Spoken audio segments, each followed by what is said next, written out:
एका व्यक्तीचं काही वर्षापूर्वी लग्न झालेलं होतं, पण त्याचं लग्न झाल्यानंतर काही वर्षातच त्याची बायको ही निधन पावते, तिचा मृत्यू होतो। मग तिचं निधन झाल्यानंतर त्याच्या जीवनामध्ये अजून एक दुसरी महिला येते, पण त्या महिलेला अगोदरच एक तरुणी असते। मग ती जी तरुणी आहे, ती तरुणी आणि तिची आई असे दोघ जण या व्यक्तीबरोबर राहू लागतात आणि बरेच दिवस हे सोबत राहिल्यानंतर त्याची जी दुसरी बायको आहे ती सुद्धा निधन पावते। मग मात्र घरामध्ये तो जो बाप आहे तो आणि त्याची सावत्र मुलगी असेच दोघ जण राहत होते। पण तरी सुद्धा तो जो व्यक्ती आहे त्याला एकाकटेपणाची जाणीव होऊ लागली आणि त्यानं तिसरं लग्न करण्याचा निर्णय घेतला। पण तिसरं लग्न करत असताना आता मात्र त्याला बायको मिळत नव्हती, म्हणून त्यानं त्याच्याच जी सावत्र मुलगी आहे तिच्याबरोबर शरीर संबंध ठेवायला सुरुवात केली। तो त्याच्या सावत्र मुलीबरोबरच जबरदस्ती करायचा, तिच्या बेडरूममध्ये जायचा, नको त्या अवस्थेत तिला बघायचा आणि तिच्यासोबत सगळं काही करायचा। पण जेव्हा त्या पुरुषाला त्या मुलीबरोबर करताना एक तिसरा व्यक्ती पाहतो तेव्हा घडतं धक्कादायक प्रकरण, धक्कादायक घटना।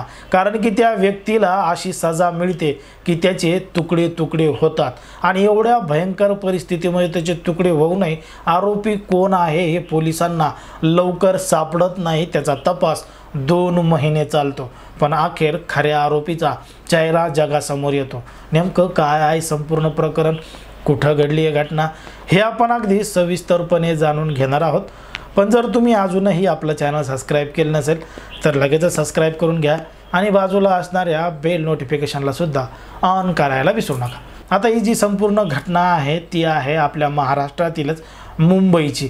मुंबईमधील जे माहीम बीच आहे त्या बीचवर 2 डिसेंबर 2019ला समुद्र किनारी एक बॅग आढळते आणि ती बॅग समुद्राच्या पाण्यामध्ये वाहत वाहत वाहत येत असते। मग सकाळी सकाळी अनेक लोक हे समुद्राच्या किनाऱ्यावर फिरत असतात आणि त्यांना पाण्यामध्ये काहीतरी तरंगतंय, काहीतरी कडेला येतंय असं दिसत होतं।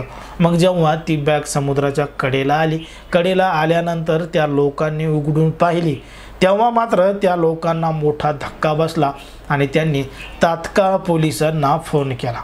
आता त्या बॅग उघडून पाहिली तर त्या बॅगमध्ये एका डावा पाय होता तर उजवा हात होता। त्याच्यामध्ये फक्त डावा पाय आणि उजवा हात होता, बाकी शरीराचा कोणताच पार्ट नव्हता। आता पोलिसांनी या संपूर्ण घटनेची गांभीर्यानं दखल घेतली आणि ती बॅग ताब्यात घेऊन ते जे एक हात आणि एक पाय आहे तो फॉरेन्सिक लॅबमध्ये तपासासाठी पाठवला। आता मृतदेह कोणाचा आहे काय आहे, कारण की त्या बॅगमध्ये फक्त ते हात आणि पायच होते, धड नव्हतं काहीच नव्हतं। फक्त याच्यावरूनच मृतदेह कोणाचा आहे याचा तपास लावणं कठीण होतं।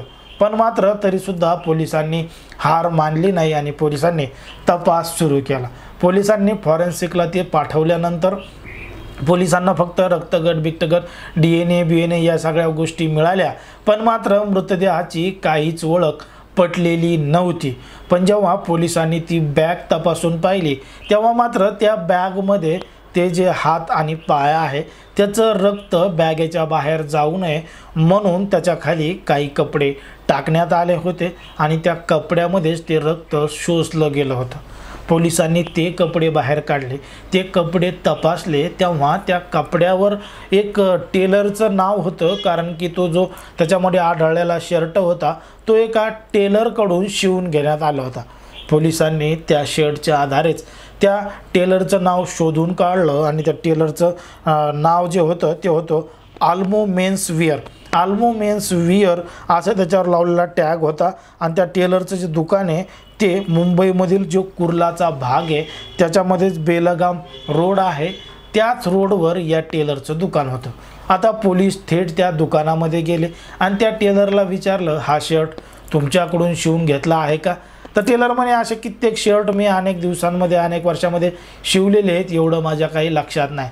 पण पोलिसांनी जेव्हा त्याला चौकशी केली आणि जबरदस्तीनं विचारलं तेव्हा त्यांनी त्याचं जे काय आतापर्यंत शिवलेले कपडे आहेत रेकॉर्ड आहेत ते रेकॉर्ड काढून तपासले, कारण की टेलर एखादा ड्रेस शिवत असताना त्या कपड्याचा छोटासा भाग कापून घेतात आणि त्या बिलावर चिटकवत असतात। अगदी त्याच पद्धतीनं हा शर्ट ज्या व्यक्तीनं शिवून घेतलाय त्या व्यक्तीचं नाव पोलिसांसमोर आलं आणि त्या व्यक्तीचं नाव होतं बेनेट रेबोलेन असं त्या व्यक्तीचं नाव होतं।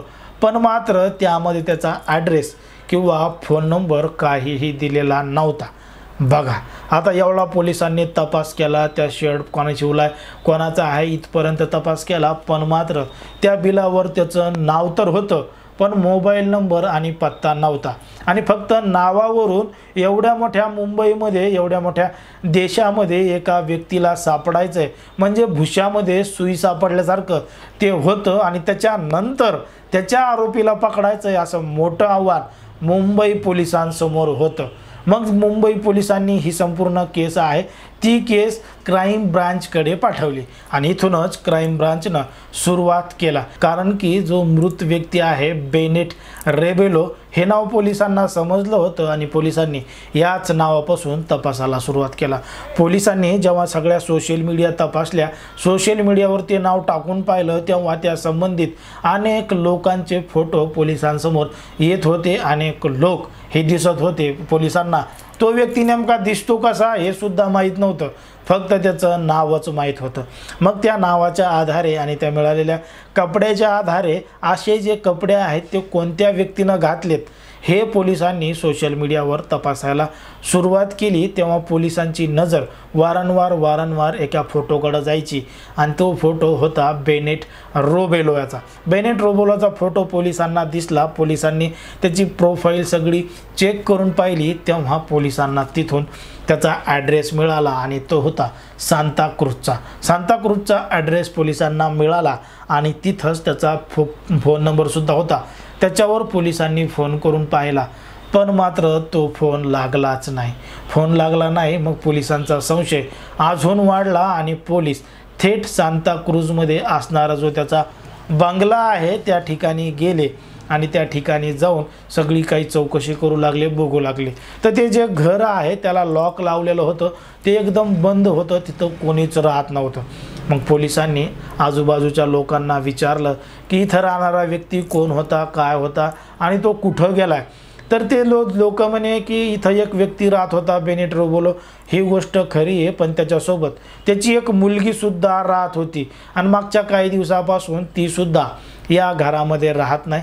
कदाचित हे फॉरेनला गेले असतील कारण की यांचं तिकडं जाणं येणं मोठ्या प्रमाणात होतं। आता ते विदेशात गेलेत म्हणून शेजाऱ्या पाजाऱ्यांसुद्धा एवढं काही लक्ष दिलं नाही। मग पोलिसांनी जबरदस्ती त्या घराचं कुलूप तोडलं, लॉक तोडलं आणि आतमध्ये प्रवेश केला। मग आतमध्ये प्रवेश केल्यानंतर पोलिसांनी सगळं काही घराची तपासणी केली तेव्हा पोलिसांना त्या घरामध्ये एक डायरी मिळाली आणि त्या डायरीमध्ये लिहिलेलं होतं सॉरी पप्पा, सॉरी पप्पा, सॉरी, मैंने आपके साथ बहुत गलत किया आणि इसका मुझे बहुत पश्चाताप है, अशा पद्धतीचा माफीनामा त्या डायरीमध्ये लिहिलेला होतं। आणि तिथं खाली त्या तरुणीचं नाव होतं आणि त्या तरुणीचं नाव होतं रिया बेनेट रेबेलो। बिया बेनेट रेबेलो हिचं नाव पोलिसांना समजलं। पोलिसांनी तिचा मोबाईल नंबर ढूंढून काढला, तिचं लोकेशन ट्रेस केलं तेव्हा पोलिसांना समजलं की ही जी रिया आहे ती मुंबईमधल्या घाटकोपरमध्ये राहते। मग पोलिसांचं एक पथक घाटकोपरमध्ये गेलं आणि घाटकोपरमध्ये गेल्यानंतर तिच्या लोकेशनच्या आधारे त्या तरुणीला पकडलं आणि ती तरुणी रिया ही फक्त 19 वर्षाची होती। 19 वर्षाच्या रियाला ताब्यात घेतलं तेव्हा ती जी रिया आहे ती उडवाउडवीची उत्तरं देऊ लागली। ती म्हणे तिचे पापा हे विदेशात गेलेत, तिला माहीत नाही पण ते कुठं गेलेत पण ती विदेशात गेल्याचं सांगू लागली। मग जेव्हा पोलिसांनी तिनं लिहिलेली डायरी तिच्या हातामध्ये दिली तेव्हा तिला समजलं की आपण जे लिहिलंय ते आता खरं आहे, आता आपण पोलिसांसमोर खोटं बोलू शकत नाही। म्हणून ती पोलीस स्टेशनमध्ये पोलिसांसोबत गेली आणि घडलेला संपूर्ण प्रकार सांगितला। तिनं सांगितलं की तिचा जो सावत्र बाप आहे बेनेट रेबेलो हा तिच्यासोबत जबरदस्ती करायचा, तिच्यासोबत नको ते कृत्य करायचा आणि तिला घरामध्ये वेगवेगळ्या ठिकाणी नको त्या अवस्थेत पाहून तिच्यासोबत अनेक वेळा जबरदस्ती करायचा। हे सगळं तिला सहन होत नव्हतं आणि म्हणूनच तिनं घडलेला संपूर्ण प्रकार, तिनं तिच्या मित्राला घडलेला हा संपूर्ण प्रकार सांगितला। आता तिचं वय 19 वर्ष आहे आणि तिचा जो मित्र आहे त्याचं वय अवघं 16 वर्ष होतं। पण 16 वर्षाचा मुलगा हे नेमकं काय करू शकत होता तिची मदत असं देखील तिला वाटत होतं। पण तिनं सगळं काही तिच्या मित्राला सांगितलं। तिच्या मित्रानं रियाला धीर दिला, घाबरू नको, काही नको, मी तुझ्यासोबत आहे, तू अजिबात चिंता करू नको असं वचन त्यानं रियाला दिलं आणि तो 23 नोव्हेंबर 2019ला त्या तरुणीच्या घरी, रियाच्या घरी गेला आणि तो तिच्या कॉटच्या खाली लपून बसला। कॉटच्या खाली लपून बसला आणि तेवढ्यात रियाचा बाप बेनेट रेबेलो या त्या ठिकाणी दारू पिऊन आला आणि नेहमीच्या पद्धतीनं त्या रियासोबत जबरदस्ती करू लागला, तिच्यासोबत भांडण करू लागला। तेवढ्यात यानं कॉट खालून एक जाडदार लोखंडाची वस्तू घेतली आणि त्यानं त्याच्या पाठीमागून जाऊन त्याच्या डोक्यामध्ये दोन्ही हाताने मारली। आता त्यानं एवढ्या जोरात त्याच्या डोक्यामध्ये वस्तू मारली की तो लगेच चक्कर येऊन खाली पडला।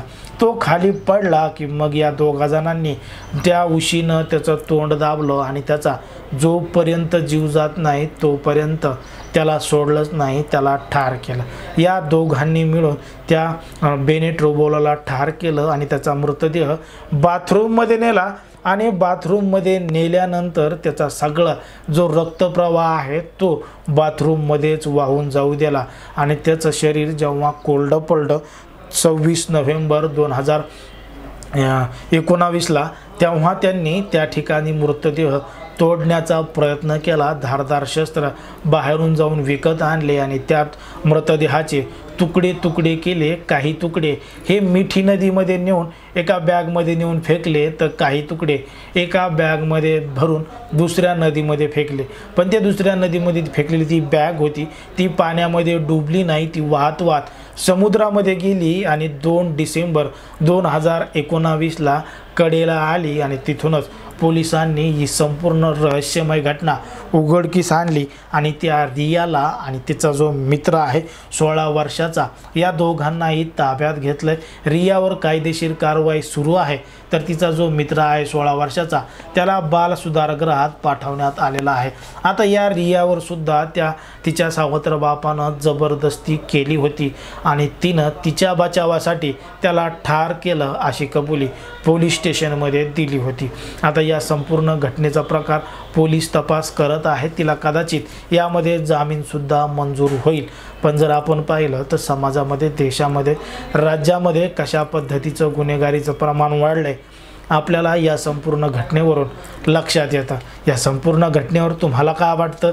त्या तरुणीनं जे केलंय ते योग्य केलंय का? आणि तिला ज्या मुलांनी मदत केली त्यांनी सुद्धा योग्य केली आहे का? काय वाटत असेल तर कमेंटमध्ये बिंदास सांगा। पण अशा पद्धतीचे नवनवीन व्हिडिओ पाहण्यासाठी आपल्या चॅनलला लगेच सबस्क्राईब करून घ्या।